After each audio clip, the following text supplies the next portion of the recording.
We'll be live here in just 1 second. I think I gotta hit a button here.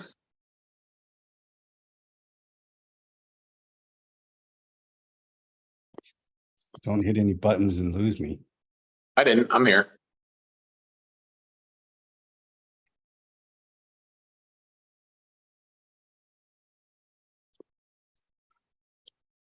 Everybody, welcome to the morning show presented by ATV-TALK. Our sponsors, as we like to talk about, GBC Tires. They always help us bring you all of our episodes, whether it be on Instagram or through our audio show or the live YouTube here. Elka Suspension is always on board. We always have to give them a big shout out and give them a congratulations about winning the 2023 ATV MX Championship with Joel Hetrick, and DBR Racing, who is making products for all different ATVs, from YFCR to LTRs. So check them out. You can go to their website and find some of their products, or you can even see some of them on the streams on our YouTube shows that we release. But we have a special shout out today to @Hudson Healthset 462. He was asking for one on one of Zach Decker's episodes, and we just wanted to give him a quick shout out. And then first off, Joe, let's talk about, everybody, Joe Tully's back with us from ATV On Demand. I'm sorry. Good morning, Joe. I just was jumping right in and was forgetting to say good morning. Oh, no worries. I'm like a normal fixture here lately, so people maybe just know who I am now. But for those who don't, I'm Joe Toll. I run ATV On Demand and UTV On Demand. We test the latest model ATVs and side-by-sides directly with the OEMs. We do probably the most in-depth reviews you're going to find. We do shootouts. We do project builds. We tend to go back and do some historic vintage stuff a little bit on ATV On Demand. So if you like all things power sports, check us out. Exactly. He's got some good stuff there. You did a deal where you talked about the modifications you made on a machine with some Elka shocks. How was the reviews on that show so far? Oh, well, I'm 14 minutes into a 28-minute timeline editing the video. So it's going to be almost a 30-minute video. It's a very over-the-top project. I expect we're going to get some flack for how much money we spent, but we encourage them to pick and choose. So we're not there yet. We try to typically launch our videos on Monday. There's no way I'm going to have this finished for tomorrow. So we may hold it back one more week, or we may drop it later next week. You know, we'll put some notifications out on Instagram and Facebook when it's coming, but it should be good to watch. If you have a Sportsman 850 or a 1000 or an older Scrambler 850 or 1000, the 48-inch wide flavor, anything that we have on this Sportsman project will apply to those machines as well. And there's all kinds of upgrades from very affordable to outrageous and expensive. So it'll be good. I think people will enjoy it. If you got a player, she'll definitely want to see it. That's awesome. I'm glad that you're working on that, and I'm sorry that you're behind like the rest of us. Life. Right. I mentioned in the beginning about the 2023 ATV MX National Pro Champion in Joel Hetrick. This is his second one in 2 years, but fourth overall. Big shout out, man. That's an accomplishment. Winning one is an accomplishment. Winning four, you're in a special group. And congratulations, Joel Hetrick. Yeah, that's really good. I mean, that kid's a prodigy. I remember watching him growing up. He was on 85s back in the Carpe Diem videos back in 90s, early 2000s. So yeah, it's been cool watching him grow up and become a dominant force. He's got a challenger now, but if somebody else doesn't step up pretty soon, he's going to be running the show. So congratulations to him and his family and Yamaha, and love motocross. And the points from second to like 9th, 10th. maybe even all the way back to 12th that haven't been decided. So all of those spots are still open.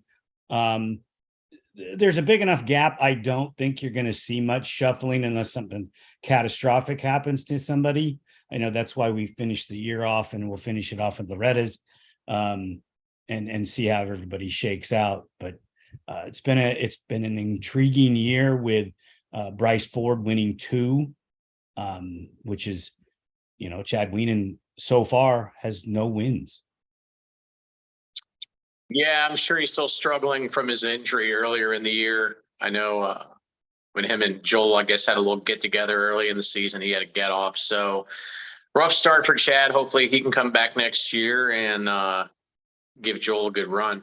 Hopefully he doesn't hang it up after this year. I haven't heard. From what I'm gathering, that I'm hearing through the rumor mill, he's still good to go, and we'll see him next year unless something changes that I'm not aware of. But at this point, he's supposed to be coming back and welcomed back. The other points races, the TT series is still in the beginning stages from what I'm gathering, what I'm catching on the internet. GNCC still got, or XC cross country, however you want to put it, has still got 3 rounds to go. Works has still got 3 rounds to go. And in some of the West Coast desert stuff, Score's got two races left, the 500, I believe, and the 1,000. So they're still, deep in their season. So we'll see how they all break down, and we'll be covering them all, just so that everybody knows that we're going to be doing the end of the year show, which we're going to invite some of these champions on or individuals that participated, and talk about how their seasons went, just to get an evaluation of what it's like with some of these guys. We don't get to talk to them every day. And I think it's going to be fun stuff to get the insights on how they feel about their series and their year. Yeah, desert racing isn't, I grew up as a motocross guy, because for those who've heard my rants on here, they know that I kind of got started watching the Mickey Thompson series. So I came into this as a big fan of motocross, and I was a dirt biker before I switched to 4-wheelers, and I was a big supercross fan. But now it's like I've kind of ignored the desert, but I've heard lately, recently, the 3-wheeler entries were outnumbering the quad entries and best in the desert. So that's pretty interesting. I'd definitely like to hear what those guys have to say that are racing trikes in the desert, because those guys got guts. Yeah, and they're doing well. And they're running old school production machines. I believe one of the guys was running a 350X. And there's some other aftermarket stuff that's out there. It's a good conversation, and we're going to definitely be covering a bunch of that. We were supposed to do it earlier this year, and unfortunately we could never work out the time frames. I had a personal issue on a weekend. We were supposed to go shoot a complete story with the 3-wheeler guys, and then 2 weeks later there was another issue and couldn't go. But that's neither here nor there. We're going to get with those 3-wheeler guys. I really enjoy that crowd. But speaking of that, we talk about manufacturers, and we've all been beaten up, Honda, Kawasaki, Suzuki, and, we talk about Polaris and KTM. Yamaha's the only guys left. And the rumor mill is such that you hear there's a new quad coming. Now you hear that there's no quad coming. And now you're hearing that there's a possibility of no more sport quads, period. What are we going to do to keep the manufacturers building sport quads, Joe? I wish it was a simple, one answer thing. Jeff Henson over at Dirt Wheels Magazine, we've kind of made a little pact with one another that every chance we get, if we're at a press event for a utility ATV, if we're at a press event for a side-by-side, that gives us face-to-face time with these manufacturers. And I mean, we're committed to putting them through the ringer because, we know that we need some sport ATV offerings. We need to get the next generation of guys on four wheels, and then they can move up and buy these expensive machines. But it seems that at this time the manufacturers are solely focused on the ride-in vehicles. I think it's the perception of safety. And maybe they are a little bit more for somebody who has no skill set because you have a cage, but they present their own dangers because helmetless riding and people just doing irresponsible things.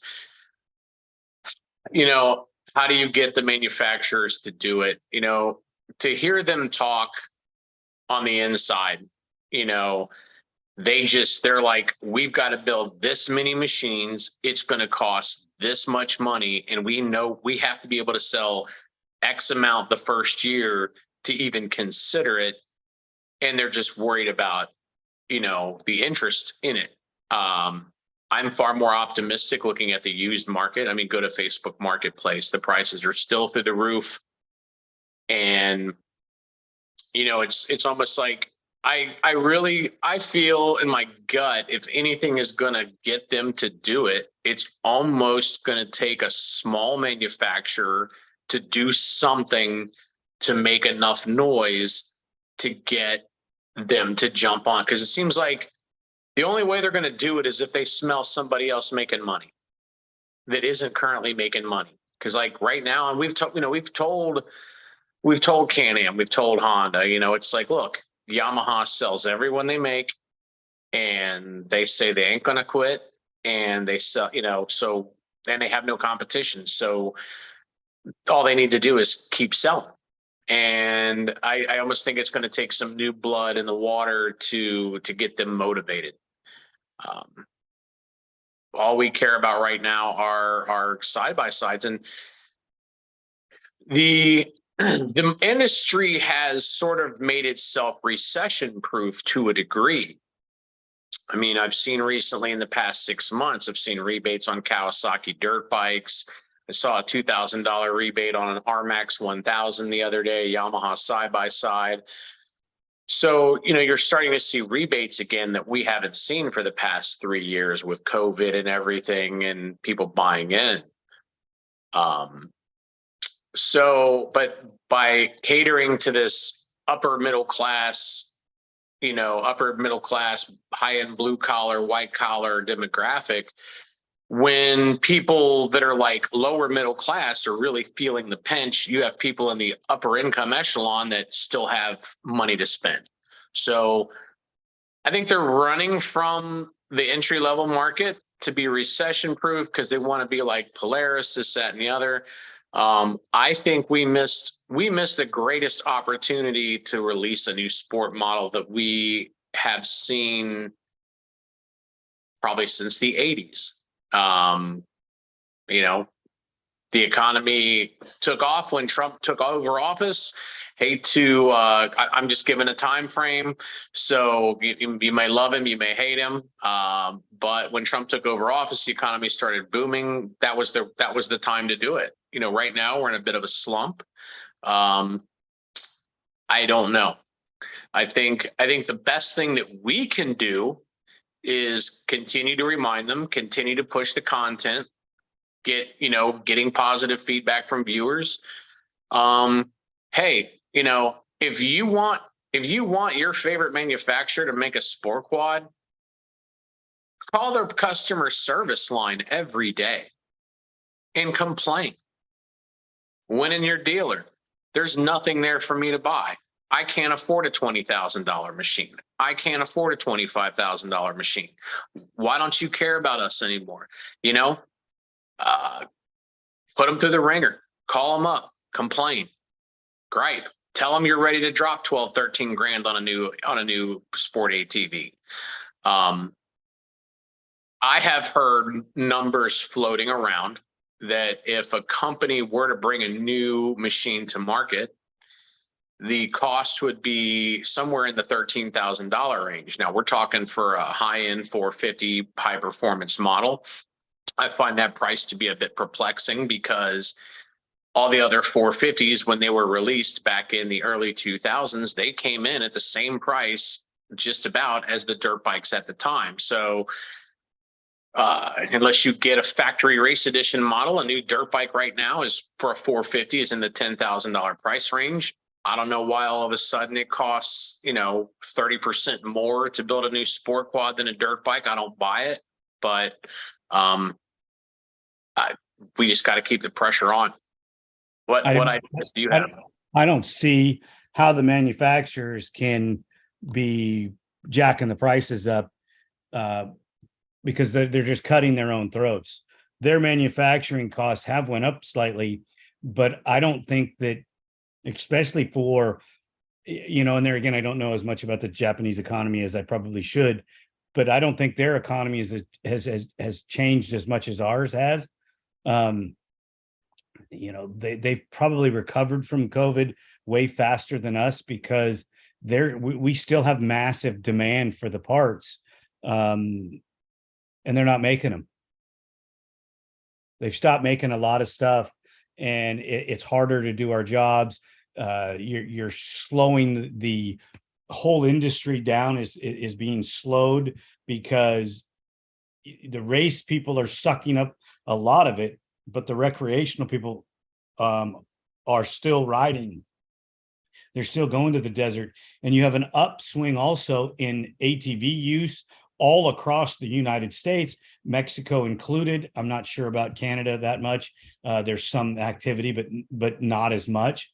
And nobody's noticing this. The manufacturers are not looking in the right places. And one of the things we're going to get into this also is the transitioning of the legal portion of it. They're talking about this again, and I don't see the same things that they're talking about. I'm not in their back door, and I don't have an insight to everything that's going on.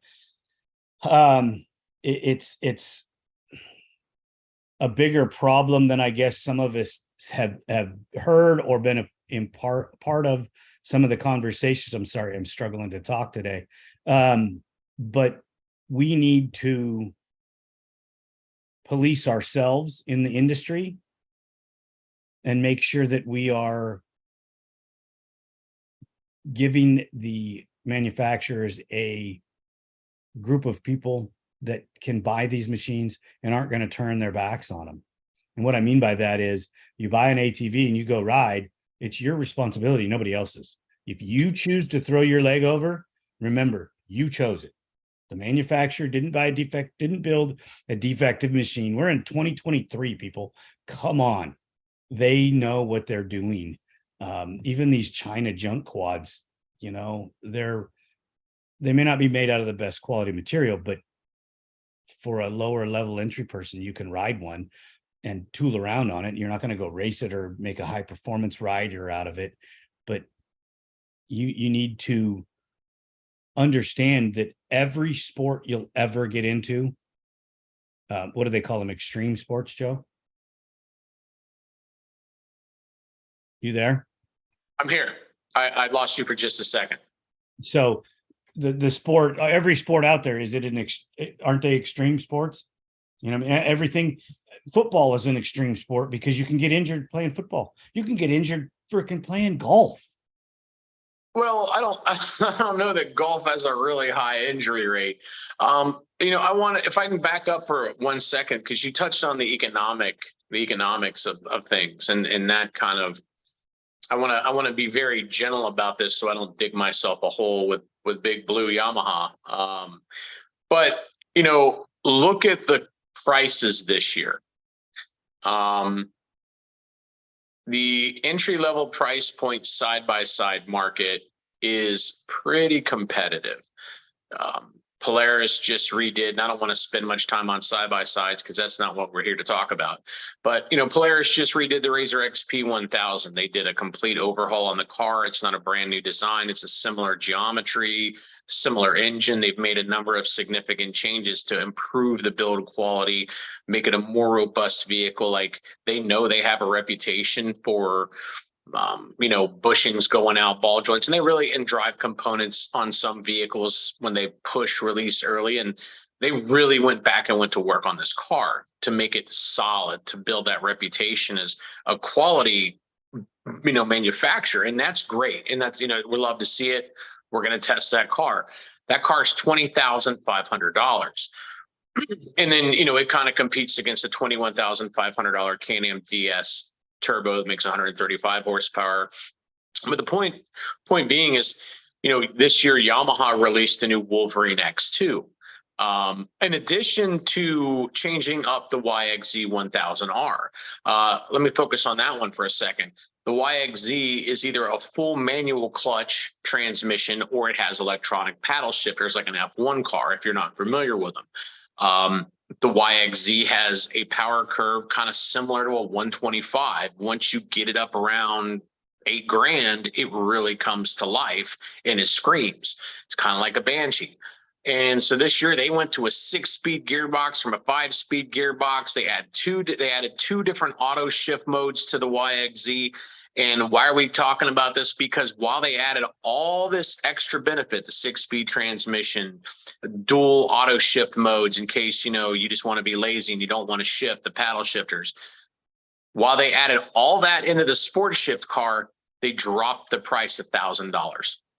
So it is almost dead in line with that Razor XP 1000 as far as price. They're getting more aggressive on their pricing. They just released a Wolverine X2 1000, which takes their very affordable little sport utility 850 side by side, adds long travel to it, put a 1000cc engine in it for under $18,000. Boom, here you go. And meanwhile, over on the ATV side, the price of everything went up. So they come out with a new budget price focused sport utility that looks like it's going to offer a good amount of performance. And as a UTV guy, I'm excited about that. But when they do $1,000 price drop on YXZ and YFZ and on YXZ side by side, but YFZ and Raptor both go up, I was told $100. I didn't compare the MSRP last year to this year, but I think they went up $100.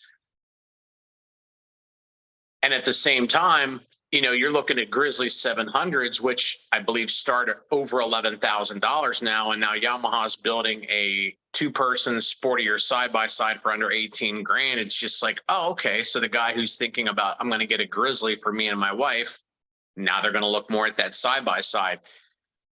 It seems like everyone wants to try to push the consumers to the cage. It really feels that way. Like they're sick of the law, and that kind of leads into your next topic. It's like they're sick of the lawsuits, and it's partly the lawsuits, and they want that automotive style shopping where it's like the dealer makes the money on the upsell of all the accessories. It's all about selling accessories now. Yeah, because if you're in the UTV world and you're not tied to a dealer as far as selling your product, you're still going to sell some product, but you're almost in a non-standalone business. You have to be doing something else because there's no way that you can sell your product without that dealership because the financing, where the ATV market for all of the years, you'd go buy that ATV and you take it to a performance shop and buy your components from there. There was one company on the West Coast that had a run at it for a while. Yeah, but they went out of business every time. So it was either bad management or who knows. But the model didn't seem to work in the ATV world. So you're still going to go back to your aftermarket guys in the industry who are going to carry the lantern as we always have, because when I came into the industry, there was no factories. When I probably go out of the industry, there'll be no factory support. It was all aftermarket people for a long time carrying the torch. And, everybody talks about the infamous 250R and how long it's been around. And, well, it was because it was a great machine and people thrived for something other than a Banshee or a Blaster or a Warrior, because Yamaha didn't stop making it. And the biggest fear I have for this is, if Yamaha, the company that has stood steadfast and never stopped manufacturing sport quads, stops, there's nobody else that's going to step into that void. And Honda, as much as I love Honda, these guys are a bunch of sissies. I mean, I cannot believe how they self-destruct their own company, and they just constantly, they've been doing it for years and years and years. You look at their history, and we're not there to bash on Honda, sorry, but they have a market that they can dominate. When early Supercross, outdoor motocross, Honda was, very dominant for a number of years, and, road racing dominant for a number of years. And you see, they dominate, and then they sit on their laurels thinking they're going to sell motorcycles, when they don't do anything. They don't change anything. And it's almost like what they're doing now, but they're stopping selling parts. Like 2024, your TRX 450 ERs, look out, people. They're going to stop supporting them. They've already done it to the 0405 Honda. And yes, I know that they went over the 10-year mark on them, but still, you can't buy certain parts for your 2006 to 2024 450 ER. So it's coming in a big way. The aftermarket guys have a lot of it covered, but they don't have the transmissions, the cylinders, the heads, those things covered. But I'm way off topic here of where I wanted to go with this. Let's downshift and turn left. And I'm going to turn this over to you first, and you can help direct it, Joe. Personal responsibility when it comes to owning and riding a sport quad or any of your ATV style machines. Let's get your thoughts on it, and then I'll roll into it, because I seem to be wanting to get on my soapbox, and I don't want to do that.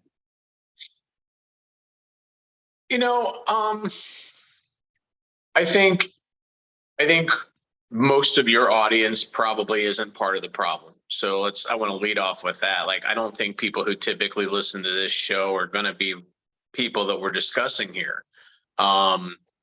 Obviously ATVs have had a tremendous problem with, injuries through the years, people blaming the manufacturers. I have opinions on it. I'm not going to go into. I don't think the manufacturers have been guilty of much. I can point at a few things, one thing in particular, but I'm not going to go into it because I'm not going to give anyone fuel for that fire. But we have some level of personal responsibility. I mean, when you get on an ATV, you're the one you're responsible for your well-being and the well-being of everyone around you. And if you put your child on an ATV, you're responsible for the well-being of your child and the well-being of everyone around your child.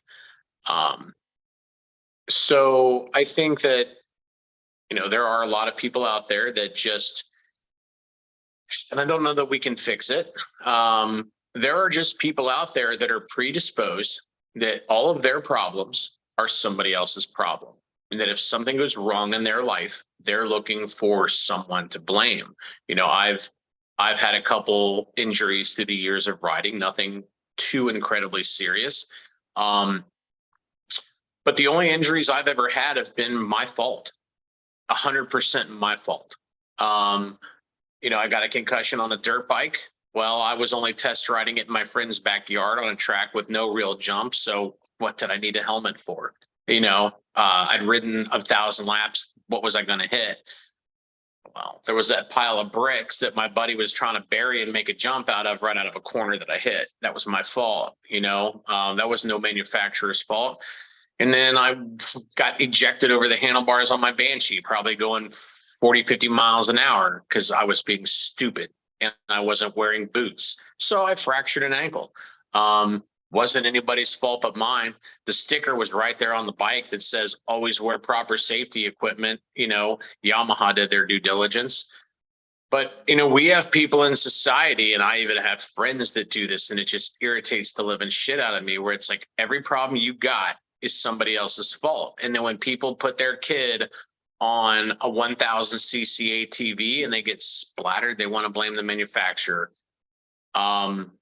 And I don't know how you keep people that are like that from buying into the sport.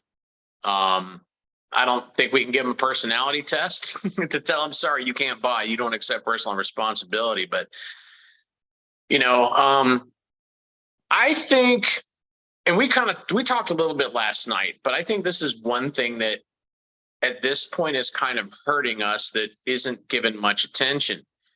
When you hear on the news, a man was killed today in a four-wheeler wreck driving down the road drunk with no helmet. Well, he was on the road, so he broke the law.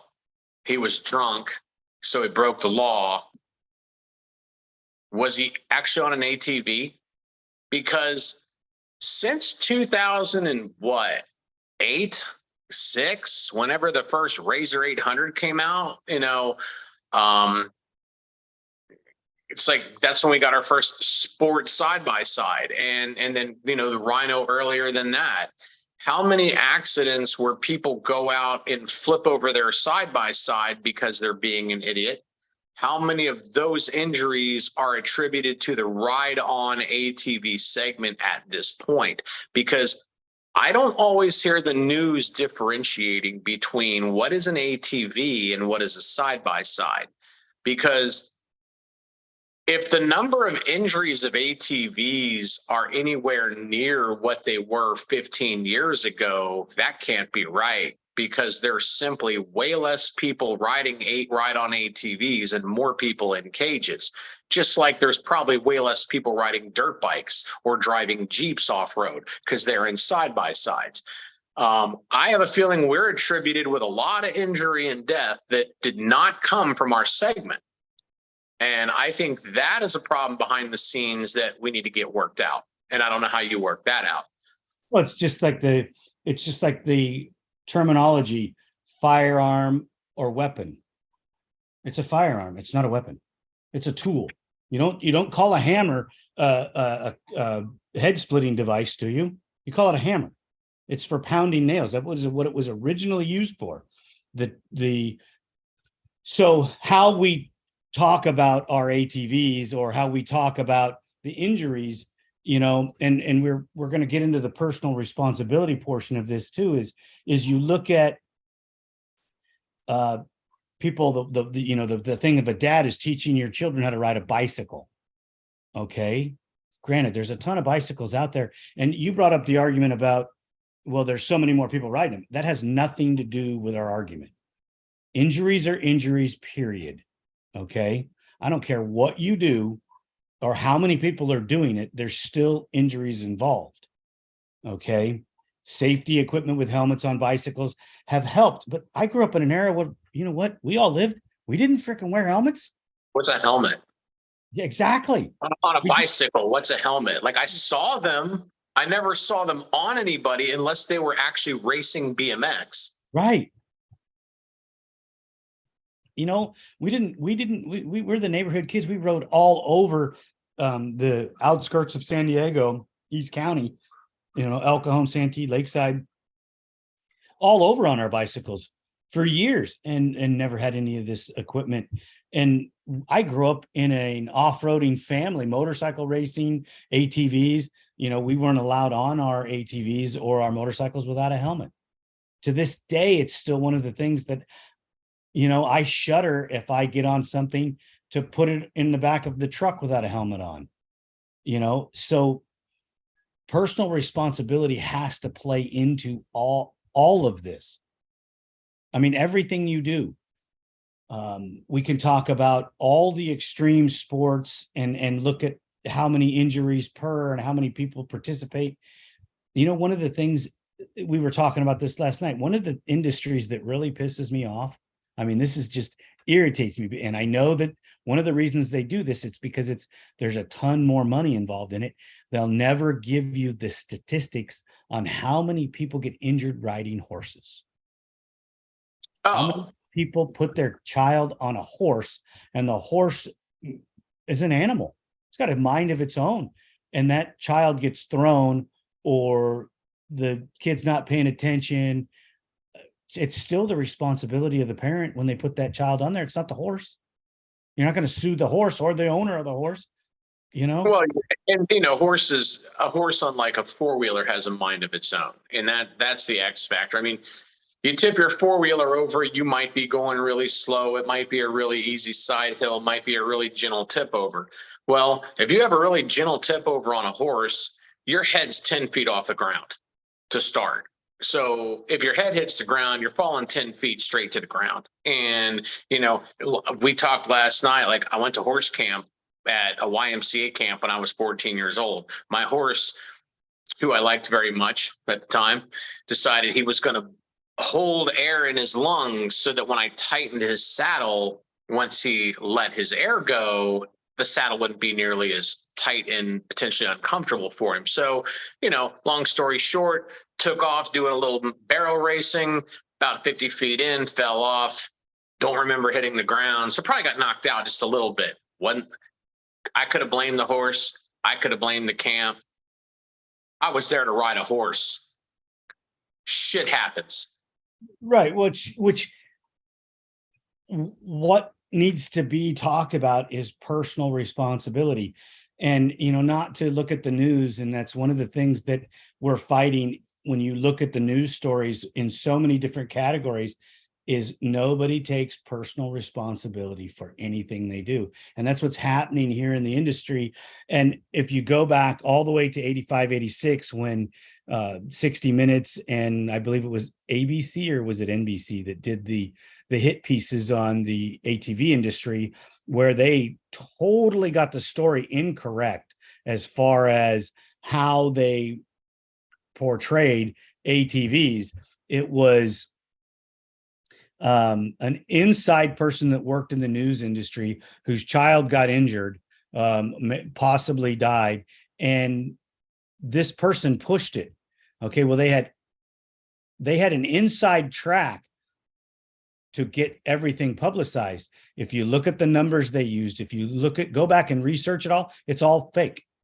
Okay, they did not talk to anybody that was an enthusiast that didn't hate the ATV or the three-wheeler, and there was no personal responsibility of the individual that put these children on the machine. It was all the machine's fault.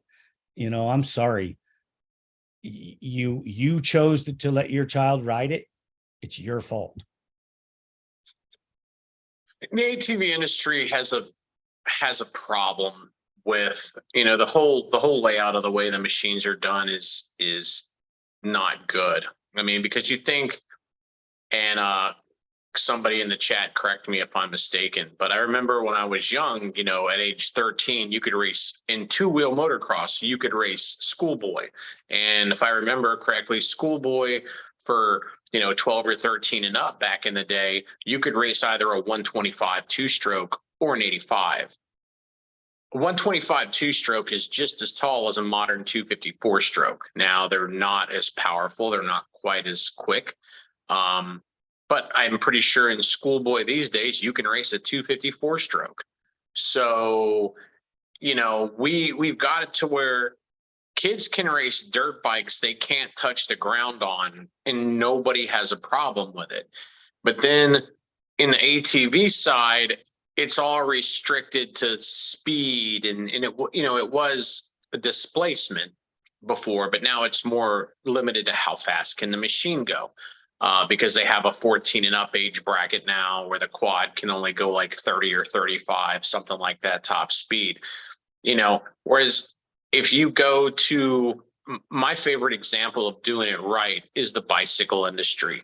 When you go into a bicycle dealership, if they're at all reputable, they will fit you to that bike. They will make sure that you have so much standover height. They will make sure that when you reach and grab the handlebars, that you have certain angles and that you can reach within your body so that you can properly control the bike, properly distribute your weight.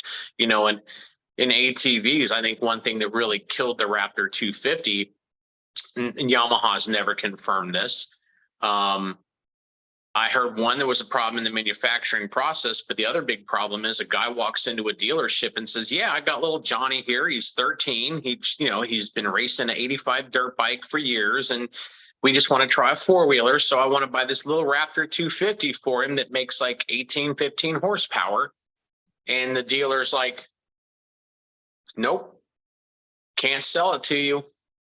All right, well, I'm buying it for me then. Nope, can't sell it to you because you just said it was for your son. We're done. I'm not advocating that people should let their 13-year-old or 12-year-old ride a Raptor 250. I'm not. But that vehicle is far less powerful than four-stroke dirt bike. Far less powerful. And a 12-year-old, 13-year-old kid on that bike has a ton of standover height if they're a tall kid. But Yamaha can't sell it to them. The dealer can't sell it to them. As a parent, but you can go buy a Chinese 250, identical Raptor 250 for your 8-year-old, and nobody says anything because it's not sold in dealership like that. You're just going and buying it from your local Walmart or whatever, and there's nobody's asking the age. So come on. That's half true.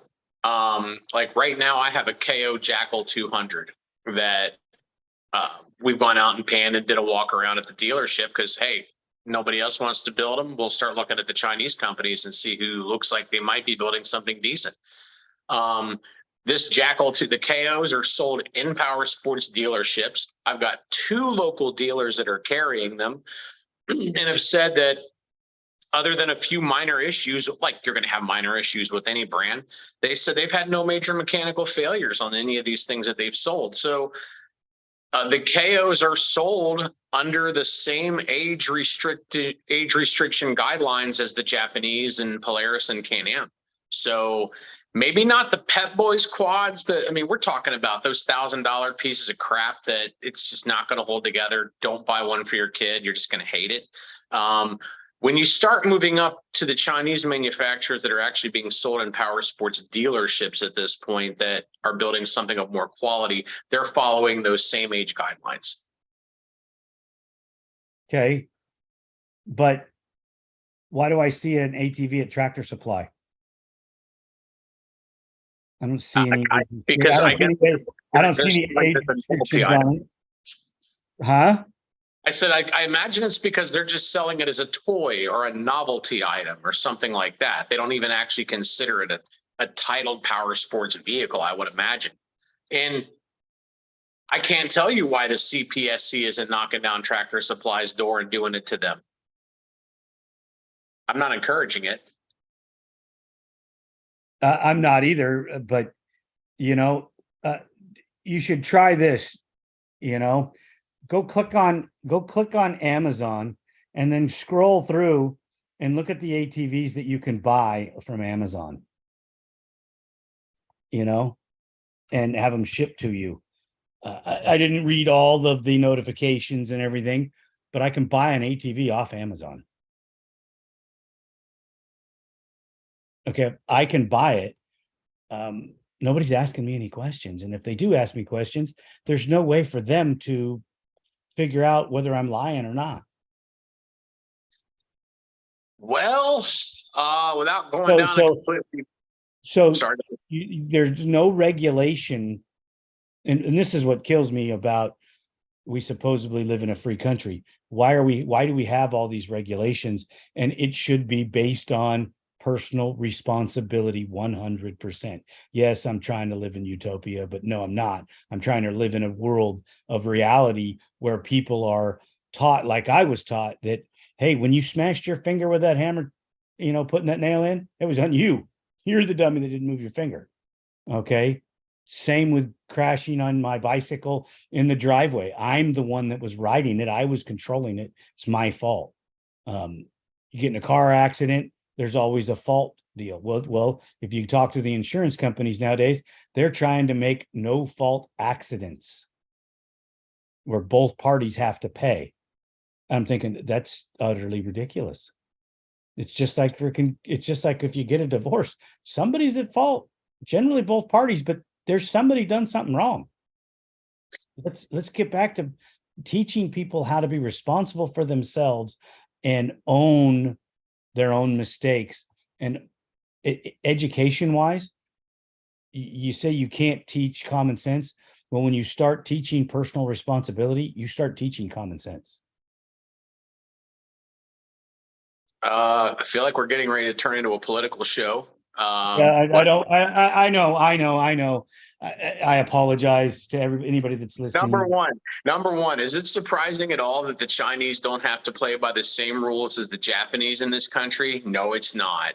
No, it's not, because we have 2 tiers of justice in the country. So yeah, there's lots of people that don't play by the same rules as other people. China's got way too much money involved in this country, I guess, for the government to be like, no, you can sell those crappy 4-wheelers to kids that are probably going to just fall apart and injure them because they're built like crap. That not all Chinese companies, not all, but if you're buying an ATV for $1,000, it's a piece of crap. Right. Sorry, not so.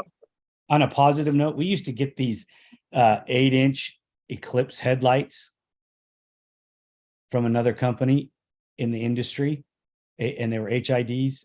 These things were indestructible, and they were made in China.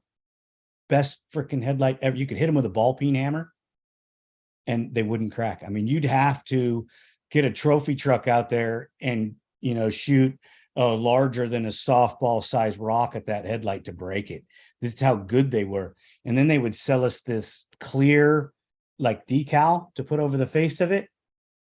And then I don't know who tested all this stuff or where they came up with it, but that clear decal wouldn't fade under use and would keep that light from ever having a problem. And we have thousands and thousands of miles with these lights, but now you can't buy them anymore because something happened to the exporter or the importer, and nobody can get that product anymore, or the LEDs took them out because they're so much cheaper. I don't know. So that was just a good note for a product that came from China. The Chinese are Asians. Asian people are very intelligent, very intellectual. Nothing but respect for people of all ages or all races and ethnic backgrounds. And we might have a problem with governments, but we don't hate people. So no, I think that it doesn't matter. The government is the biggest problem with the reason why we have a problem. But we got to get back to personal responsibility with teach in our industry. Plus, the Consumer Protection Agency in our country is not looking at the best interest of the consumer. There are people that are pushing the buttons for those guys that are not on our side. You look at isn't there just been a ruling, or didn't they just have a clause in one of the deals so that they can't make the aftermarket 3-wheelers? Okay, I don't want to speak out of turn. Well, I don't want to speak inaccurately. I heard through the grapevine, Jeff at Dirt Wheels was telling me about this, but I don't want to misspeak. You have TPC Trikes, who has been doing conversions for a long time. Probably I think, in my opinion, do it better than anybody else at this point, because they start with a quad. They don't start with a dirt bike. So that, and then you have BVC, that those guys are doing all kinds of crazy stuff. They'll convert any dirt bike into a trike for you. They're building fat cats out of dirt bikes, big wheels. Something between some of these three-wheeler aftermarket builders, the CPSC was recently up in their business, trying to make sure they don't manufacture three-wheelers anymore, which none of these guys are. I mean, they're doing conversion kits. I heard that TPC was able to bear their impeding on their business better than anybody, more easily, because they stamp right on their frames for competition use only. And that kind of apparently has some weighing on it when you say it's a competition machine only. But yeah, I mean, the government's sneaking around to make sure nobody has fun on three-wheelers, or they minimize it as much as they can. Just more government overreach. They got nothing better to complain about than a bunch of grown old men who want to relive their childhood on their three-wheelers. Whatever. But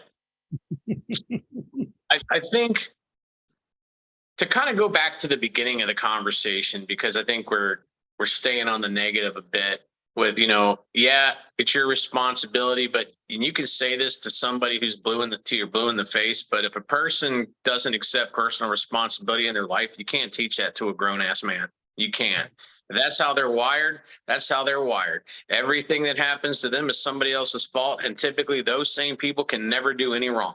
So, getting beyond that, thinking like, how do we make a difference? How do we teach these manufacturers what we want, and that we're serious? One big pushback that I have seen when I talk about Dirt Wheels puts up a post, and if they put up a side-by-side, it gets a lot of negative feedback from their viewers. They put up sport quad stuff, it gets very positive reaction. The manufacturers go into denial mode. Well, how many of those negative comments are the same person over and over and over again? Okay, well, maybe we as ATV enthusiasts, and the media can't do it all. The media can't do it all. You want Honda to build you a bike. You want Kawasaki to build you a bike. Take a petition. Go around your local racetrack. Get signatures. Hey, man, are you willing to sign right here that if Honda builds a new 450R and it costs 13 grand, are you willing to buy one?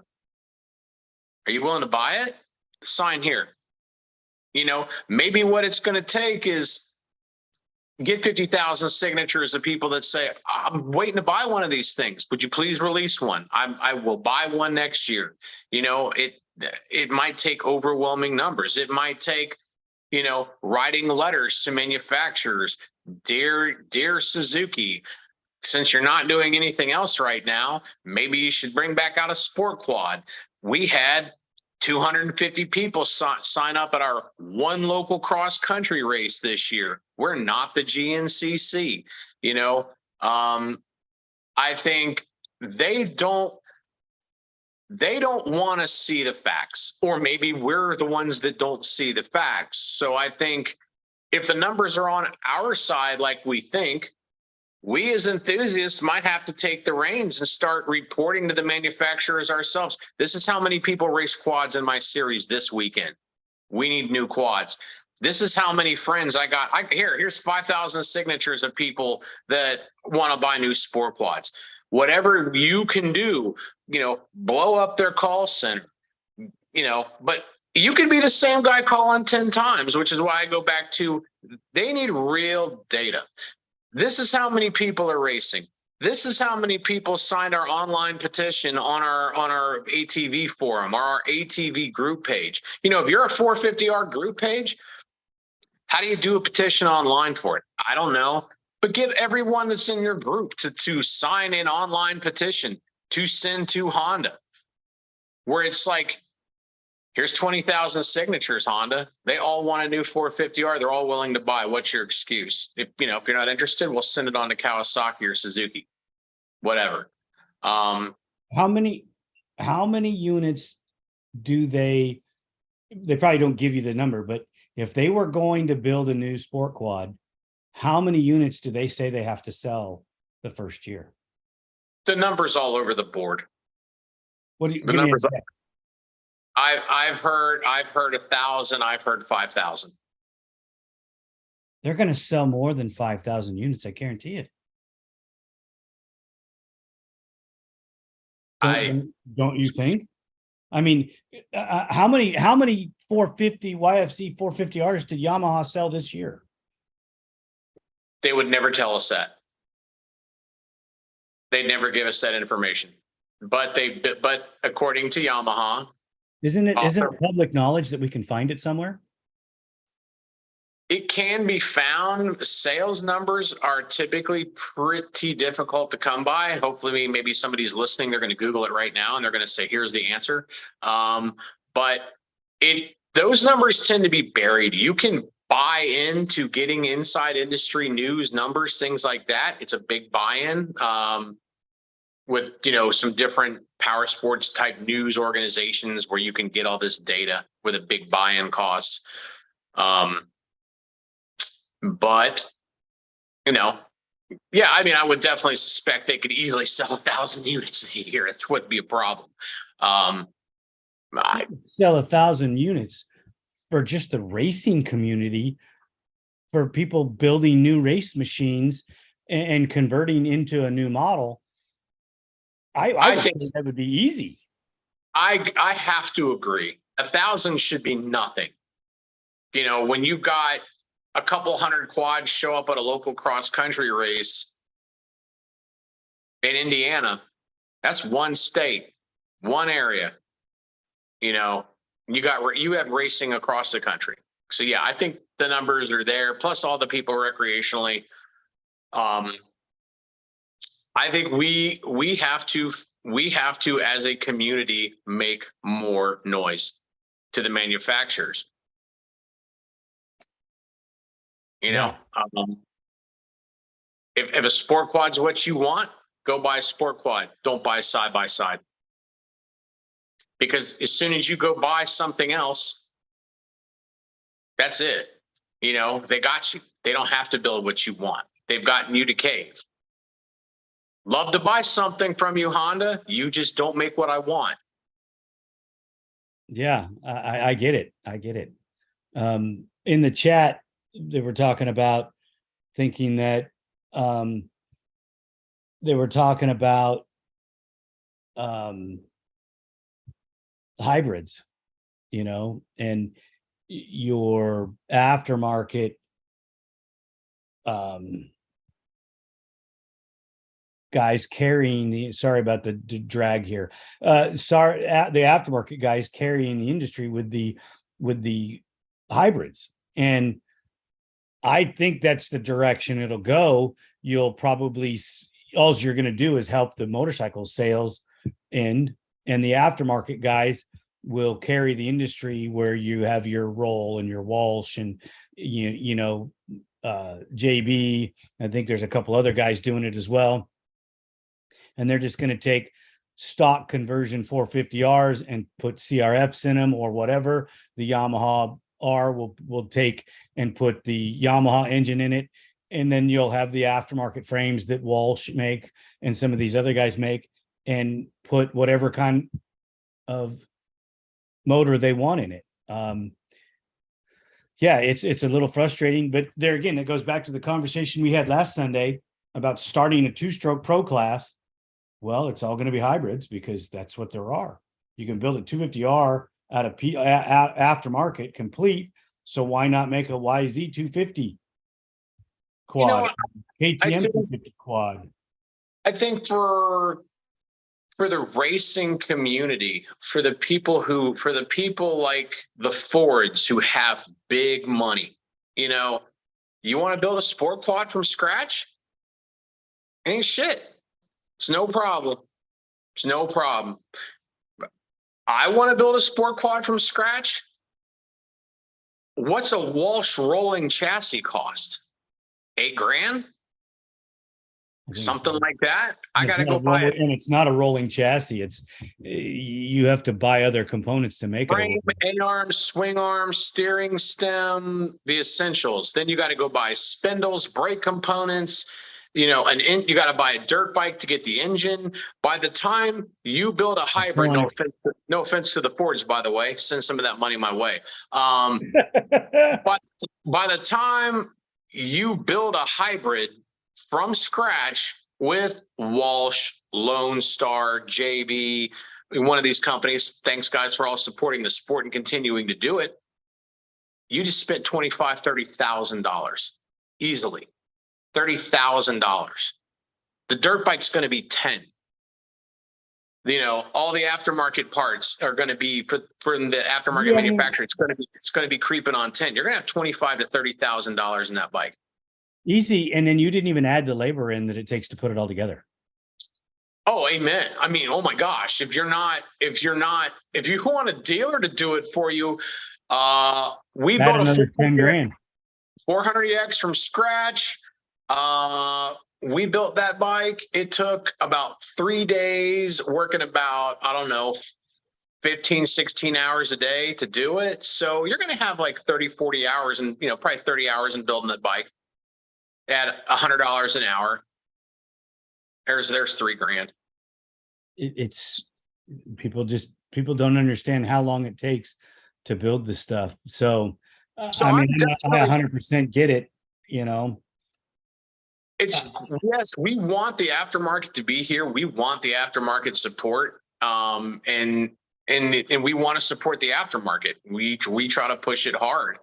But at the same time, if we want ATVing to be a thing, it's not going to ever be big when it costs $30,000 to build a bike, $25,000 to build a bike. I go back to Suzuki economics, LT250 economics, because it is the measuring stick. 85, median household income, 24 and change. Suzuki LT250, 2,300 and change.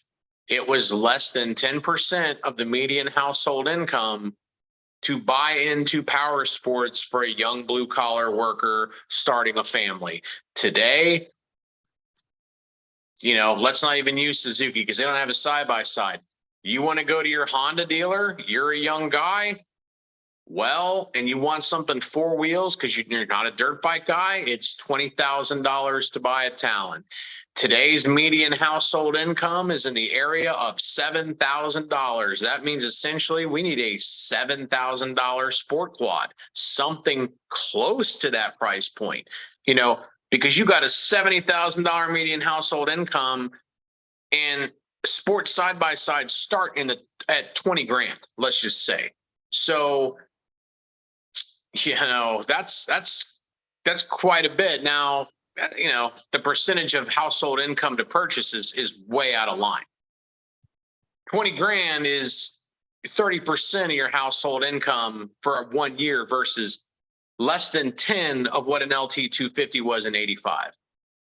And as the decades have gone on, the gap between the buy-in price and the increase in income just keeps getting broader and broader and broader with the machine becoming harder to afford.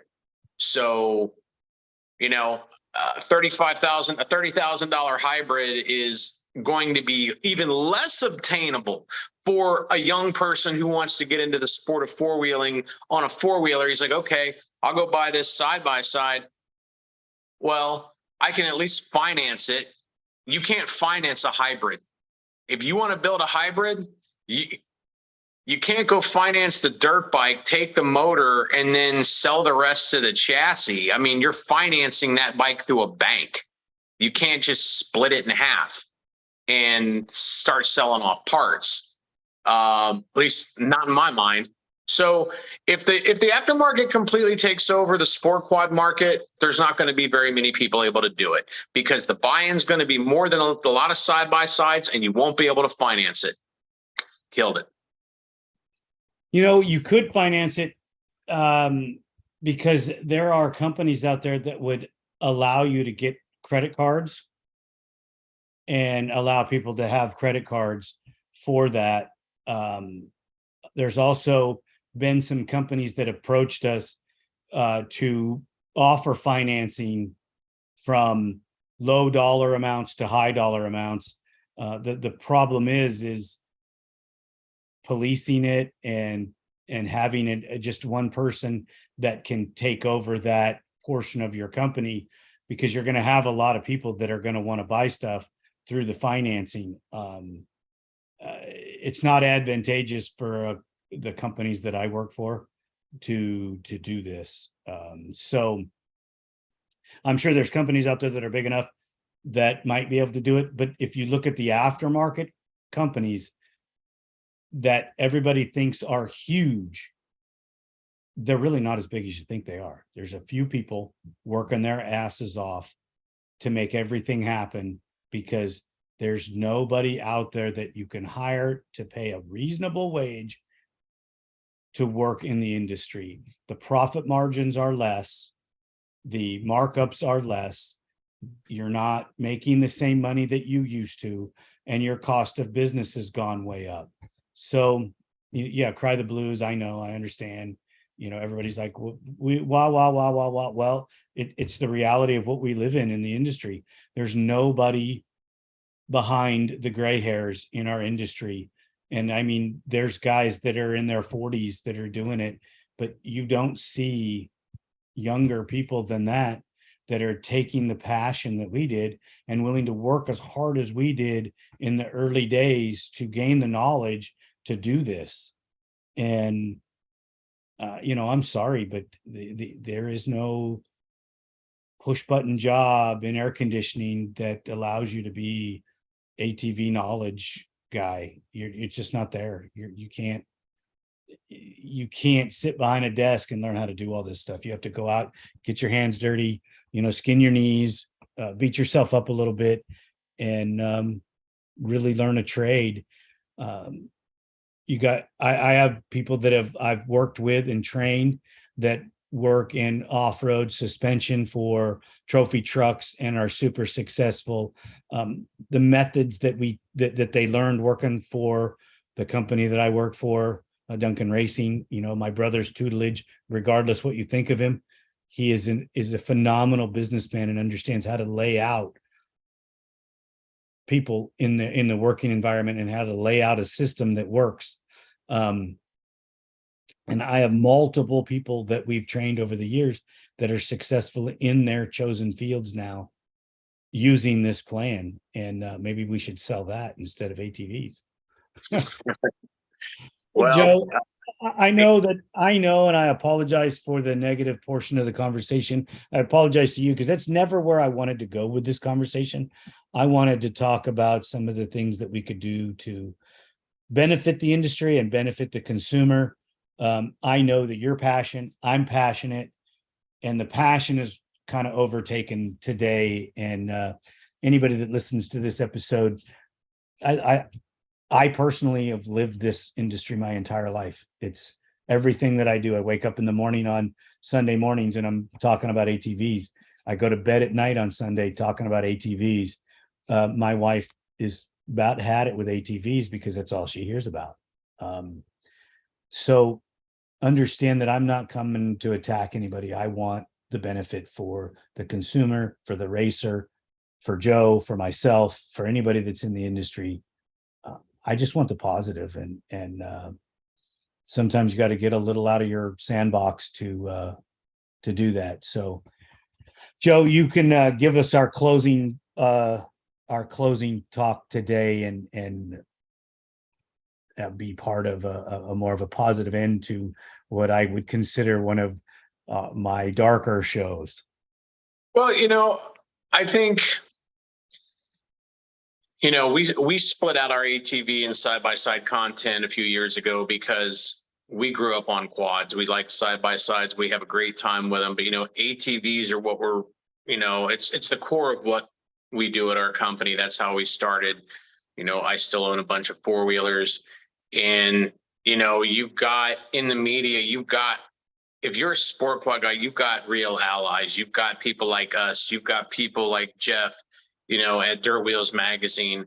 There are, bloggers out here, guys like Pete Hager that go out and make ride videos. He's got a big following. All he pretty much does is sport quad content. He's got 150,000 followers. There's another guy that does rebuilds on old four-wheelers. He's got over 200,000 subscribers just playing with sport quads. So, understand that, you've got allies in the industry, in publications that are really leaning on these manufacturers, but we need more people who are into sport quads to, if you want a new machine, it's going to take all of us to push. It's going to take all of us to invest. Like right now, I'm going to go try to get to a side-by-side race next weekend to meet a promoter at a side-by-side event who does short course racing, to kind of say, hey, look, where you're racing these side-by-sides, we used to race sport quads here. You're a four-wheeled program with side-by-sides and trucks and Jeep Cherokees all set up for off-roading. They race all these kinds of vehicles. I'm going to try to politic with this guy to say, hey, like next year, give us one quad class. We don't necessarily play well with the two-wheelers. Let's play with you. Give us one ATV class and let's see if we can fill the gate. So if you want a sport quad like we do, then we all, as just enthusiasts, because that's all we are, as enthusiasts ourselves, we've all got to make noise. We've got to, if you can get racing going in your area, start a Facebook group, get your buddies who still have these, tell them, look, let's all go out and get a class going at a local race. Let's get a race, something going locally. Put it online, tag the manufacturers. If your local cross-country race is doing huge, get a big group picture, tag the manufacturers, get a petition going at your local racetrack or your local race series. GNCC would be the perfect place. How many people at GNCC would buy a brand new sport quad next year if somebody came with a brand new one? Same thing at ATV motocross. Like any race series there is, get your local participants to petition. Send it to the manufacturers. I understand there's a lot of people in the world where you can hit them with as many facts as you want, and they're not going to hear you because their mind's made up. But trust me, these manufacturers, they smell cash. And if you make enough noise and you show them enough money just waiting to be spent, it's the best thing we can do. Get racing going in your local area, get your friends to show up and compete, if nothing else, just for fun.